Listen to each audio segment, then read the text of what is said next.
Imagine you have a church where everybody is willing to stand back and push the other person forward. सोच कर देखिए, आपकी एक ऐसी कलीसिया है जहां हर दूसरा व्यक्ति पीछे खड़ा होना चाहता है और दूसरे व्यक्ति को आगे ढकेलना चाहता Not any prominence. Let Peter have the prominence. है। मैं नहीं चाहता कि मैं लोगों के सामने प्रमुख बनूं, मैं चाहता हूं कि पतरस लोगों के सामने प्रमुख बन जाए। Amazing. अद्भुत है। And then when that chapter is over, जब वो अध्याय you खत्म see होता this है, unity there in Acts 3:1. I don't know whether you आप वहां भी ये एकता को देखते हो। प्रेरितों 3:1। noticed it. मैं नहीं जानता आपने इसको पहले देखा या नहीं। Peter and John पतरस और यूहन्ना were going up to the temple. वे प्रार्थना करने के लिए मंदिर में गए। Now Peter and John were both fishermen, but they were in two rival camps. अब पतरस और यूहन्ना दोनों मछुआरे तो थे, पर ये बिल्कुल एक दूसरे के खिलाफ जो छावनियां थी उनमें थे।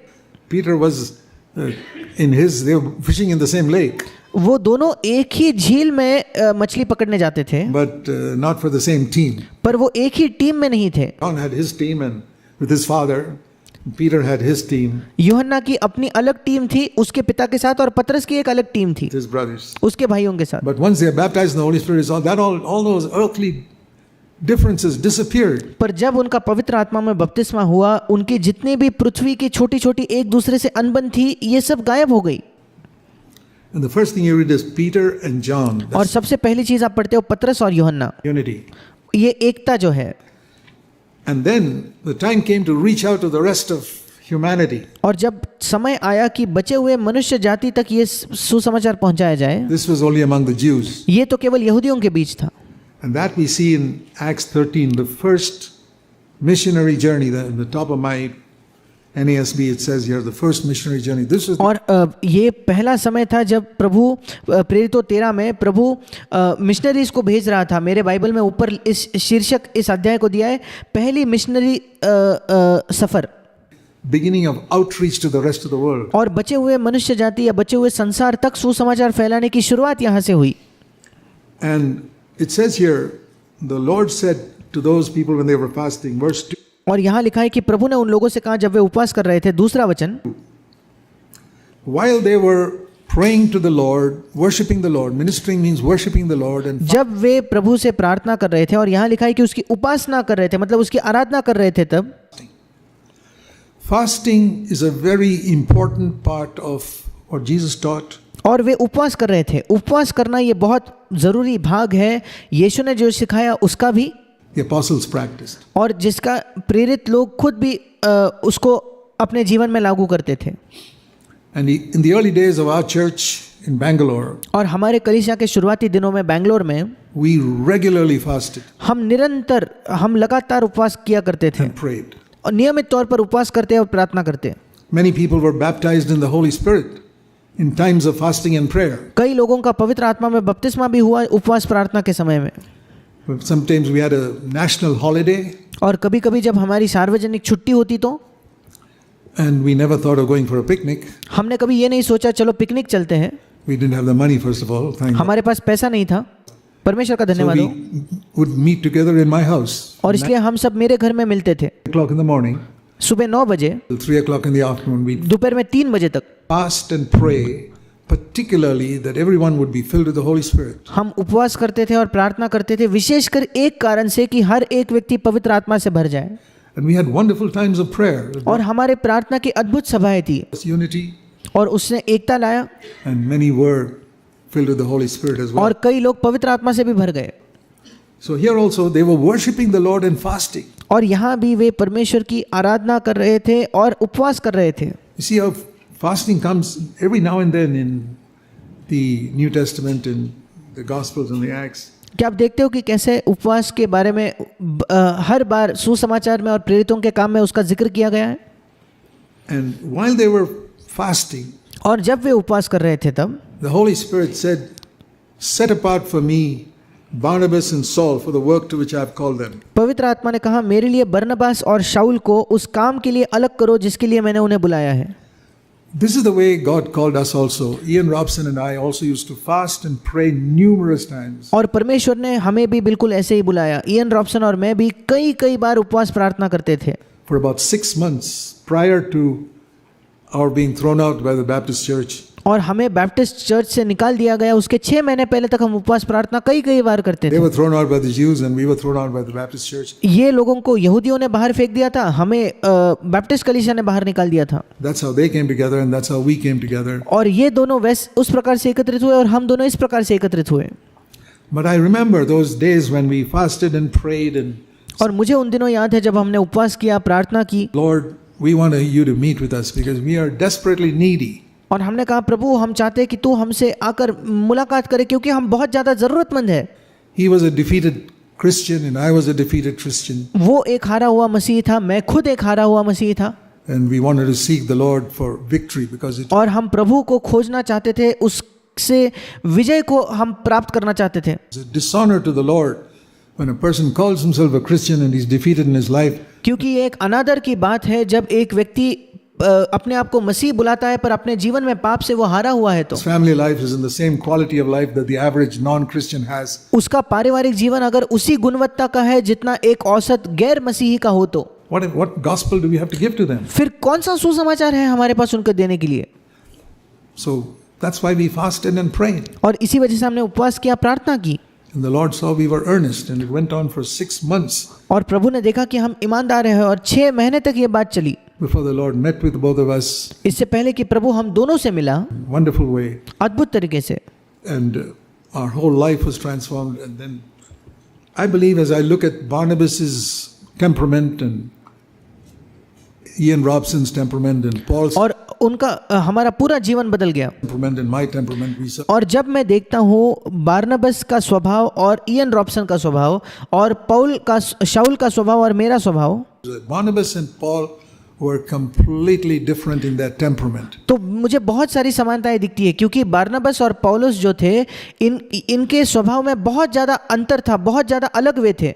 And those are the people God brought together. और ऐसे ही लोगों को परमेश्वर ने एकत्रित किया। I'll tell you what Barnabas was like. That was not his name, by the way. मैं आपको बताना चाहता हूँ बारनबस कैसा था। देखो बारनबस का ये वाकई में उसका नाम भी नहीं था। All of you know that. This is not his name. मैं आशा करता हूँ कि आप सब जानते हो कि बरनबस उसका नाम भी नहीं था। You read in Acts chapter 4, his name was actually Joseph. आप पढ़ते हो प्रेरितों के काम 4 अध्याय में कि उसका नाम यूसुफ था। Barnabas, you read about Acts chapter 4, प्रेरितों के काम उसका 4 अध्याय।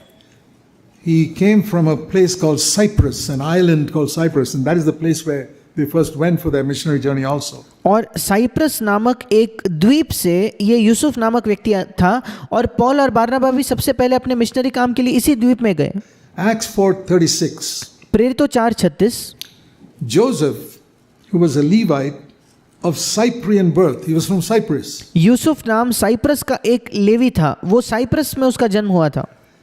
The apostles, he was called Barnabas because the apostles changed his name. जिसका नाम प्रेरितों ने बरनबस रखा था। Barnabas means, bar in Hebrew means son. और बरनबस का मतलब है, बर का मतलब होता है इब्रानी भाषा में पुत्र। Bar. बर। Nabas means of encouragement. और नबस का मतलब है प्रोत्साहन का। So Barnabas means the son of encouragement. और इसलिए बरनबास का मतलब है प्रोत्साहन का पुत्र। हिंदी में शांति का पुत्र लिखा है पर इंग्लिश में लिखा है प्रोत्साहन का पुत्र। Acts 4:30. Now why in the world would the apostles change somebody's name? अब क्यों प्रेरित किसी के नाम को बदल देंगे? Because they saw this man when he was filled with the Holy Spirit. He would just go around encouraging people everywhere. क्योंकि उन्होंने देखा जब ये व्यक्ति पवित्र आत्मा से भर गया तो ये सब जगह जाकर लोगों को केवल प्रोत्साहित करते रहता था। It's amazing to have that ministry. अद्भुत है ये सेवकाई रखना। And you know when Saul of Tarsus was converted on the Damascus road. और क्या आप जानते हो तर्शीश का जो शाऊल था जब वो दमिश्क के मार्ग पर उसका परिवर्तन हुआ, नया जन्म हुआ तब And came and joined the Christians. All the Christians say, hey, this guy's a spy. और सब लोगों जब वो आकर मसीहों में मिलने की शामिल होने की कोशिश की, सब मसीह कहने लगा नहीं नहीं नहीं ये जासूस है। He's a spy of the chief priest. और ये महायाजक का जासूस है। Welcome him. इसको मत हमारे बीच में मत, इसका स्वागत मत करो। They kept him at a distance. और उन्होंने शाऊल को अपने से थोड़ा दूर ही रखा। You know who went to call him? क्या आप जानते हो कौन गया उसे बुलाने? Barnabas. Son of बरनबस encouragement. जो प्रोत्साहन का पुत्र है वो उसे बुलाने गया। He went and welcomed Paul and said, I trust you, Paul. और बरनबस ने जाकर उसका स्वागत किया और कहा पौलुस मैं तेरे पर भरोसा करता हूँ। and introduced him to the others, and that's how Paul got welcomed into the church. और दूसरों से उसकी मुलाकात दूसरों से उसका परिचय करवाया और इस प्रकार से पौलुस कलीसिया में आया। So that was a unique ministry Barnabas had. और ये एक बिल्कुल ही अलग अनूठी एक सेवकाई थी जो बरनबास की थी। And that was so necessary. You know, to the Christian life, there's so much of opposition and problems we face in our life. और ये बहुत महत्वपूर्ण है क्योंकि हमारे मसीही जीवन में बहुत ज़्यादा विरोध, कई समस्याओं का हम सामना करते हैं अपने जीवन में, In our workplace, in our home, हमारे काम की जगह, हमारे घर में, that we need many people, many Barnabases, कि हमें कई लोग, कई बरनबा की आवश्यकता है, sons of encouragement, those कई प्रोत्साहन के पुत्रों की आवश्यकता the है, ability to encourage people. ऐसे लोग जिन्हें दूसरे लोगों को प्रोत्साहित करने की एक क्षमता है। I'm sure all of you will acknowledge that you need encouragement. मैं बिल्कुल निश्चित हूँ कि आप में से हर एक व्यक्ति इस बात को मान लेगा कि आपको प्रोत्साहन की आवश्यकता है। You face problems in your work. Sometimes you're married to someone who's not a wholehearted Christian. कभी कभी आप अपने काम की जगह समस्याओं का सामना करते हो। आपका विवाह एक ऐसे व्यक्ति से होता है जो एक पूर्ण हृदय मसीह नहीं है।